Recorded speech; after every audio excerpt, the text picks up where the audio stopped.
Biden സർക്കാർ അധികാരത്തിലിരുന്ന സമയത്താണ് യു.എസിലെ സംസ്ഥാനമായ ഐഡ്ഹോക്ക് എമർജൻസി അബോർഷൻ ചെയ്യുന്നതിലെ പരിമിതികൾ കാണിച്ച് ബാൻ ചെയ്യുന്നതിനുള്ള നടപടികൾ എടുക്കുന്നത്.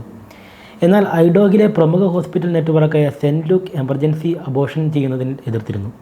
യു.എസിലെ federal emergency medical treatment and labor ആക്ടിന് വിരുദ്ധമാണെന്ന് കാട്ടി അവർ ലോസ്യൂട്ട് ഫയൽ ചെയ്യുകയായിരുന്നു. എന്നാൽ അധികാരമാറ്റം വന്ന് ഡൊണാൾഡ് ട്രംപ് പ്രസിഡന്റ് സ്ഥാനത്ത് എത്തിയതോടെ നടന്നുവരുന്ന കേസ് പിൻവലിക്കാൻ തീരുമാനമായിരിക്കുകയാണ്.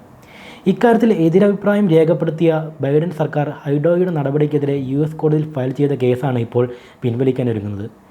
അതേസമയം അബോർഷൻ റൈറ്റ്സിൻ്റെ മേൽ കടുത്ത സമ്മർദ്ദം നടത്തുന്ന തീരുമാനങ്ങളാണെങ്കിലും അതുമായി മുന്നോട്ട് പോകാനായിരുന്നു ചൊവ്വാഴ്ച ട്രംപ് ഭരണകൂടം യു.എസ് സുപ്രീം കോടതിയിൽ തീരുമാനം അറിയിച്ചത്. ഒപ്പം തന്നെ പ്ലാനഡ് പാരൻറ്ഹുഡിനെതിരായ കേസുമായി മുന്നോട്ട് പോകാൻ കോടതിയുടെ അനുമതിയും യു.എസ് സർക്കാർ ഇപ്പോൾ തേടിയിരിക്കുകയാണ്. എന്താണ് യു.എസ് അബോർഷൻ നിയമം? എന്തുകൊണ്ട് ട്രംപ് ഭരണകൂടം ഇതിനെ എതിർക്കുന്നു? 1973 അമേരിക്കയിലെ അബോർഷൻ ലോ കൊണ്ടുവരുന്നത്. ഇതോടെ രാജ്യത്തെ സ്ത്രീകളുടെ പ്രകാരം അബോർഷൻ ചെയ്യുന്നത് അവകാശമുണ്ടെന്ന് കോടതി ഉത്തരവിടുകയായിരുന്നു. കഴിഞ്ഞ ടൈമിൽ അധികാരത്തിലിരുന്ന ബൈഡൻ സർക്കാർ ഇതിന് അനുകൂലമായിരുന്നുവെങ്കിലും ട്രംപ് ഇതിൽ നിന്നെല്ലാം വ്യത്യസ്തനായിരുന്നു. ഗർഭകാലത്തെ അബോർഷൻ നടത്തുന്നതിൽ എതിർപ്പുകൾ അമേരിക്കൻ റിപ്പബ്ലിക് പാർട്ടിയിലെ നയത്തിൽ പ്രകടമായിരുന്നു. ഇത് റിപ്പബ്ലിക്കൻ പാർട്ടിയുടെ നേതാവായ ട്രംപിലും വ്യക്തമാണ്. തൻ്റെ നിലപാടുകൾക്ക് പിന്തുണ നൽകുന്നതായി സുപ്രീം കോടതിയിലേക്ക് ജസ്റ്റിസുമാരെ നിയമിച്ചതും നിലപാടിനെ വ്യക്തമാക്കുന്നതായിരുന്നു. എന്നാൽ സ്ത്രീയുടെ ആരോഗ്യവും ജീവിതവും സംരക്ഷിക്കാൻ സംസ്ഥാനങ്ങൾക്ക് അബോർഷൻ നിയമത്തിൽ മാറ്റങ്ങൾ കൊണ്ടുവരാനും നിരോധിക്കുകയും ചെയ്യാമെന്ന് നിയമത്തിൽ പ്രതിപാദിക്കുന്നുണ്ട്. പ്ലാനഡ് പാരൻറ്ഹുഡിനെതിരായി സൗത്ത് കരോലിനയുടെ റിപ്പബ്ലിക്കൻ ഗവർണർ ഹെൻറി മാക്സ്റ്റർ നിലപാട് വ്യക്തമാക്കുന്നുണ്ട്. പ്രഗ്നൻസിക്ക് മുമ്പായി അബോർഷൻ നടത്തുന്നത് സംസ്ഥാനത്ത് നിരോധിച്ചിരുന്നു.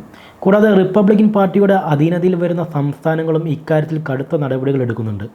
മെഡിക്കൽ എയ്ഡ് നൽകുന്നതിൽ നിന്നും പ്ലാനഡ് പാരൻറ്ഹുഡ് സേവനം നിർത്തലാക്കാൻ നടപടിക്കായി ഹെൻറി മാക്സ്റ്റർ ഉത്തരവിട്ടിരുന്നു. പ്രധാനമായും ജനന നിയന്ത്രണവും STI പരിശോധന പോലുള്ള ലൈംഗിക ആരോഗ്യ സേവനങ്ങളുമാണ് പാരൻറ്ഹുഡ് നടത്തിവരുന്നത്.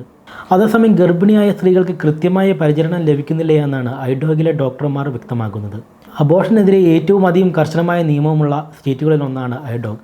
ഇത്തരം കാരണങ്ങൾ കൊണ്ട് ആശുപത്രിയിലെത്തുന്ന പല സ്ത്രീകളെയും മറ്റു സ്ഥലങ്ങളിലേക്ക് മാറ്റേണ്ട അവസ്ഥയാണെന്നാണ് ആശുപത്രി അധികൃതർ വ്യക്തമാക്കുന്നത്. നിലവിൽ അബോർഷൻ ഗുളികയായ മൈഫ്രെപ്രസ്റ്റോണിൻ്റെ ഉപയോഗം അവസാനിപ്പിക്കാൻ യു.എസിലെ ഐഡോ, കാൻസാസ്, മിസോറി എന്നീ സംസ്ഥാനങ്ങൾ നൽകിയ കേസിലാണ് ഫയലിംഗ് നടത്താൻ ട്രംപ് ഭരണകൂടത്തിന് അധിക സമയം ലഭിച്ചത്.